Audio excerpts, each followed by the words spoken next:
All right, so I know we're all getting tired of hearing about Josh Giddey, the latest of his contract discussions, the rumors and reports on where things stand, and you're probably all saying, just wake me up when they finally agree on a new contract or he signs that qualifying offer. But for the sickos that are monitoring this thing religiously, well, we did get somewhat of an update, something that was a bit significant as it came from one of the more reputable sources and insiders in the NBA, and that's Bobby Marks of ESPN, former front office executive of the Nets, where he indicated that the Bulls have upped their offer to Josh Giddey to 4 years, $88 million when it was originally 4 years, $80 million. So going from $20 million annually to $22. Now, to me, the reason this is significant, the timing of it is interesting depending on when that new offer was actually made, is because we did get our first restricted free agency domino. And the reason that's important is, well, one, the threat of Giddey taking the qualifying offer becomes more real when you have other free agents conceding to the fact that they're not going to be able to get deals that they want and will opt to be unrestricted free agents in 2026. But aside from that, it's significant because with Thomas taking the qualifying offer, that opens up just enough cap space for now the Brooklyn Nets to make Josh Giddey an offer. $22.4 million is what the Nets currently have in cap space as the most they could offer Giddey in a new deal, at least the starting salary for this upcoming season anyway.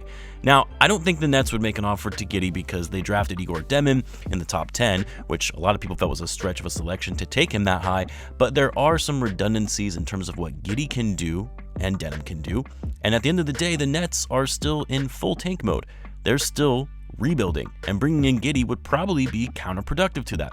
That said, it doesn't mean that the threat isn't there, where the Bulls could perceive this to be an issue, and as a result of it, they up their offer. The other factor in this is that I'm sure it didn't help that the Dallas Mavericks and PJ Washington agreed to a 4-year, $90 million extension, which puts his salary higher than what the Bulls were offering of Giddey at 4 years, $80 million.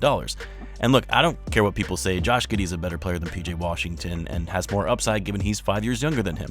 I tweeted this the other day and a lot of people were talking about it as this is not an apt comparison because the Mavs are contenders. PJ Washington played well in the playoffs and was a big part of their success. Man, the Mavs finished in the exact same spot the Bulls did last season.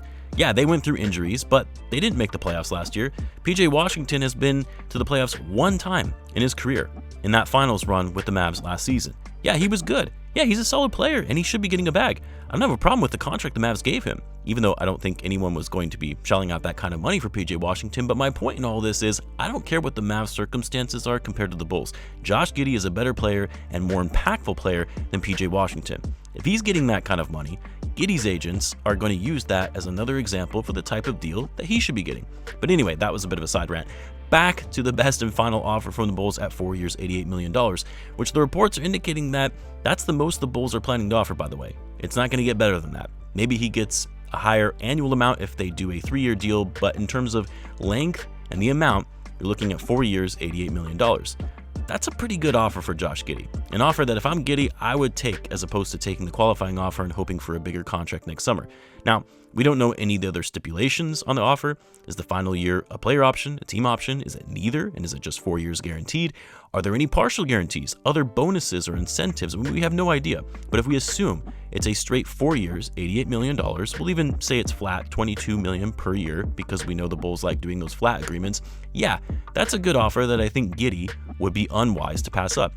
Because as I've said before, if you go the route of taking the qualifying offer at $11.1 million, well, right away in year one, you're sacrificing $11 million in earnings if the deal on the table is $22 million per year. So right away, you're already having to make up that in your next deal in 2026. But more importantly, nothing in this league is guaranteed. You could have a bad year, you could have a bad injury, and now you're heading into unrestricted free agency in 2026 with lower value than where you are right now and looking at an offer that is less than $88 million that you had on the table last summer. Sure, Giddey could take the qualifying offer, ball out, make an all-star team, lead the Bulls to more wins than expected, and then he gets something north of $30 million per year.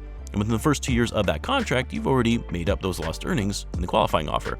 But man, does everything have to go right for Giddey for that to happen, not only in terms of his play, but also not knowing what the free agency landscape is going to look like next summer.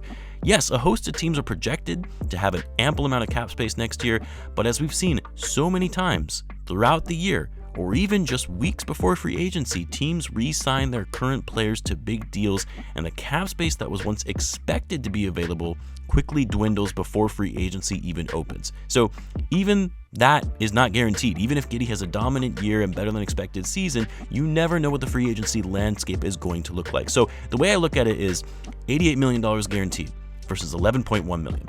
Because that's all that it truly is. That's all that's truly guaranteed if you take the qualifying offer. Now, I would still think it would be smart on the part of Giddey and his camp to still wait it out and call the bluff on the Bulls' part until maybe days before October 1st and that deadline to see if they balk and maybe up their offer a bit. But if they don't, yeah, I think it would be a mistake for Giddey to decline that offer and take the qualifying offer. Or, in what we talked about in my last video, go the nuclear option of holding out, not playing, and waiting until the offer gets better while he sits at home and doesn't get paid. Just feels like it's too much of a risk on Josh Giddey's part to go that route if he does in fact have a decent offer before him. You know, it would be one thing if the Bulls were offering him like 3 years, $50 million. Then okay, it might make more sense to play some hardball. But $88 million guaranteed 4-year contract? Yeah, I feel like you have to take that. You might be able to get more on the open market next year, but I don't know if you're going to get that much more. And at the end of the day, I still think this is going to drag out until just days before October 1st. I do think a deal will ultimately get done, and I do think it's going to be a deal that is more favorable to the Bulls. I'm curious to see if Cam Thomas now taking the qualifying offer. We'll see if these other contract discussions now start to pick up as a result of it. There are other free agents still on the board that aren't just the restricted ones, like Russell Westbrook, Ben Simmons. I'm just looking forward to training camp starting, man. This offseason